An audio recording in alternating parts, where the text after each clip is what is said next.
What's up everybody, Ryan Calvert with Owner Toronto Home Real Estate, and today our topic at hand is investing in Toronto real estate.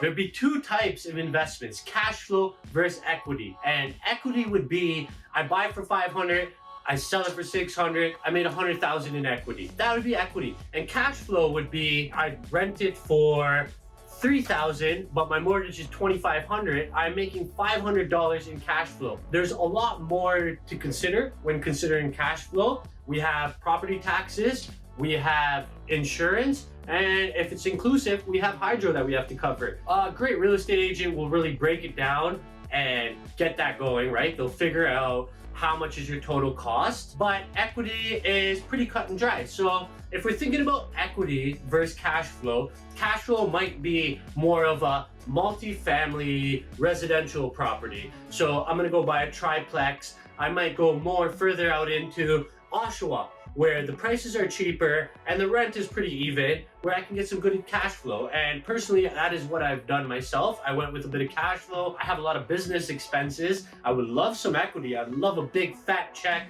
getting cut in my name. Woohoo! But I have a lot of business expenses, so I don't think I want any more burdens on my plate. So I went with a cash flow investment. I bought a triplex with some options to make some minor equity increases. And yes, it is tending to go upwards, but a more of an equity play would be a condo downtown where people can live, eat, sleep, and work in the same neighborhood. It's gonna tend to go up quite more in value a lot quicker. So I could have the value go up quicker, or I could have some cash in my pocket right now and the value goes up a little slower.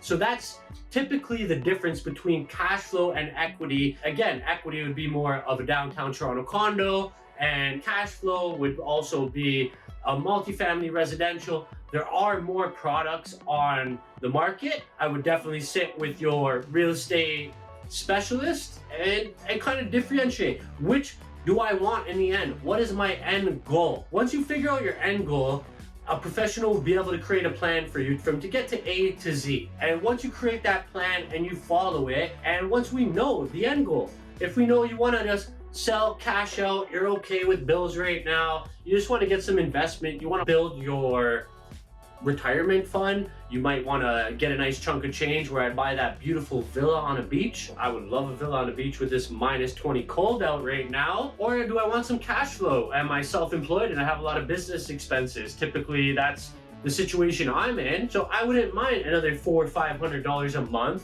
I might use that cash flow to get into a house I can own right now. Because some people's situation is, we can't afford the Toronto market. I want to live in Toronto. It just does not work. So one of the things I would look at is maybe we want to invest in some cash flow properties outside of Toronto. Or we could also do equity where we sell it and we have a bigger down payment to purchase that property. But if you have the cash flow property, half of that projected rental income, keep good books, have a good accountant. That would definitely be a great advice. But half of that cash flow will help you qualify for that property in Toronto. So just a little tips and tricks, something to think about. I hope it opened up your mind. If you have any specific question, my email is below, ryan@ownertorontohome.com, or drop a comment in the comments below and I'd be happy to answer. See you soon, everyone.